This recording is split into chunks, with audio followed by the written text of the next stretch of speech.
అమ్మయ్య దర్శనం అయితే మంచిగా అయింది ఉష గారు. నేను అనుకున్నాను చాలా రష్ ఉంటది కదా, ఎలా అవుతుందేమో అని అనుకున్నాను, కానీ చాలా కన్నుల పండుగ జరిగింది అని చెప్పొచ్చు. ఎప్పటి నుంచో వైకుంఠ ఏకాదశి వస్తుంది, వైకుంఠ ఏకాదశి వస్తుంది, టెంపుల్ అన్నావు. మొత్తానికి దర్శనం అయితే చాలా బాగా జరిగింది. ఈ రోజు నుంచి తెలుగువారి పండుగలు అయితే మొదలవుతాయి. ఎగ్జాక్ట్లీ. సో అందులోనూ వెంటనే వచ్చే పండుగ ఏంటంటే సంక్రాంతి. సంక్రాంతి అనగానే నాకు మాత్రం శతమానం భవతి సినిమా గుర్తొస్తుంది. ఎందుకంటే ఆ రంగులు, వాతావరణము, ఆ ముగ్గులు, దాంతో పాటు హరిదాసు ఎస్పెషల్లీ, ఇవన్నీ ఎందుకో ఈ సిటీ కల్చర్ లో బాగా మిస్ అయ్యాయి. ఎస్పెషల్లీ నేను మిస్ అయ్యేది ఏంటంటే హరిదాసుని.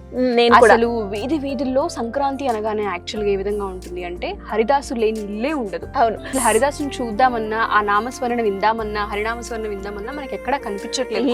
అవును ఉషా గారు, నేను బాగా మిస్ అవుతున్నాను. సో నువ్వు మిస్ అవుతున్నావు కాబట్టి నేను నీకు కూడా సర్ప్రైజ్ చేయబోతున్నాను. రమేష్ మేకప్ అకాడమీలో హరిదాస్ కి సంబంధించిన గెటప్ ని చేయబోతున్నారు ఇవాళ. ఓహో, అంటే ఇక్కడ మిస్ అయిన ఫీలింగ్ ని అక్కడ లైవ్ లో హరిదాసుని చూడొచ్చు అంటారా? ఎగ్జాక్ట్లీ. నువ్వు ఏదైతే మిస్ అవుతూ ఉన్నావు హరిదాస్ ని, హ్యాపీగా రమేష్ మేకప్ అకాడమీలో నువ్వు చూడొచ్చు. కావాలంటే అక్కడ బియ్యం కూడా వేయొచ్చు అన్నమాట. ఓ, ఇంకేమాత్రం ఆలస్యం చేయకుండా వెళ్ళిపోదాం అక్కడికి. Okay, done. సో ఏమాత్రం ఆలస్యం చేయకుండా రమేష్ మేకప్ అకాడమీకి మనం కూడా వెళ్ళిపోదాం. షూర్.